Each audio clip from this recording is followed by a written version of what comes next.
Multiple sclerosis is a potentially debilitating disease, and there's currently no cure. That's why research is critical, and the National Multiple Sclerosis Society chapter is continuing to raise funds to find better treatments and ultimately a cure, which we're close to doing, if not already. We'll speak to a doctor about that in a moment, but first, Lisa Gerald, the president, National MS Society Connecticut, is here. Dr. David Hafler, the chairman from the Department of Neurology at Yale School of Medicine, and Sue Freiberger, the 2015 Connecticut Bike MS spokesperson. Thank you all so much for being here. Thank you for having us. Doctor, we'll start with you. So we do know the cure for MS now. Well, the cause. Well, we have a very good working model. When I began to study MS 45 years ago as a college freshman, we had no idea what caused the disease.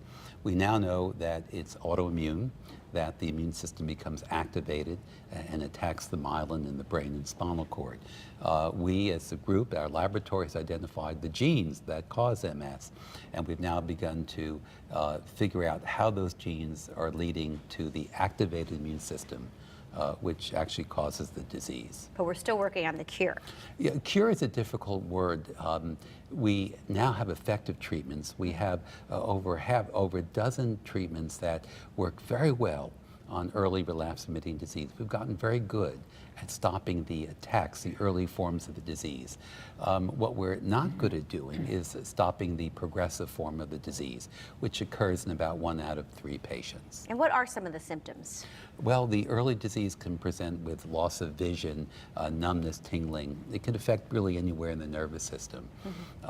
And those are the symptoms we can treat. They're due to inflammation in the brain, and they respond very well to treatment.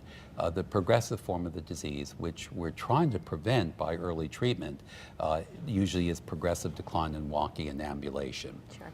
And Lisa, how many people are living in Connecticut with MS? There are approximately 6,000 people that are living with MS, but of course it's a family disease. So when someone is diagnosed with MS, it affects the entire family. Sure. So it affects so many more. And Sue, we want to bring you into the conversation. I asked you before the interview how you got involved with the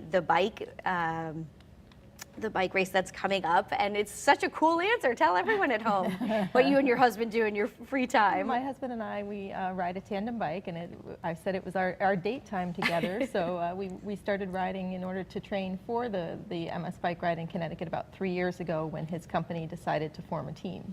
We have a great time every year. And you yourself have been living with MS? For about 6 years now. You have.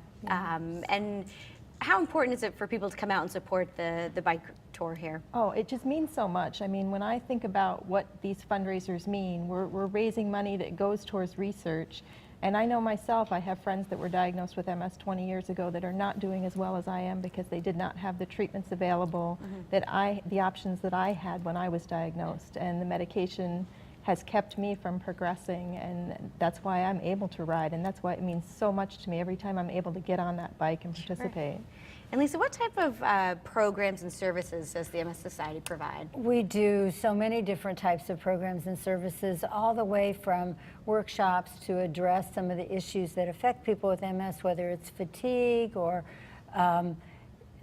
newly diagnosed workshops. We do care management programs, financial assistance, counseling, lots of pediatric programs, family programs, all programs that are funded by events like our bike ride. Sure. So is the bike ride good for everyone? Are there different levels here? The bike ride is absolutely good for everyone. People who are looking for a challenge can ride the 100-mile route, which is, there's one in Westport, which is on June 14th, and before that there's one in Windsor on June 7th. So you can ride 100 miles, but at the same time, that may be way too much. So you can do 50 miles, you can do 25 miles, there's even a 10-mile route.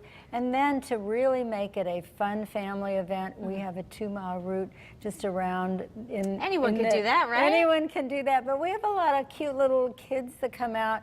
The parents may ride the longer route, and then it finishes with a really fabulous party, a barbecue and massages and music. Oh, sounds lovely. It's a lot of fun, and And it's all about the route and the party. You know, Sure. the route is important to cyclists, but it's also about helping an important cause. And we can still raising sign up, money. correct, by going to your website? ctfightsms.org. Very good. And Sue, you and your husband are taking the tandem bike on which route? We're going to do the 25-mile route in the Westport ride this year. Sounds fantastic. And Sue's connection is through Praxair, which is our title sponsor, and Louis Dreyfus. So we're thrilled to have them involved with this as well. Very good. Well, best of luck to you all. Doctor, thank you Thank for all you. the Thank you. information.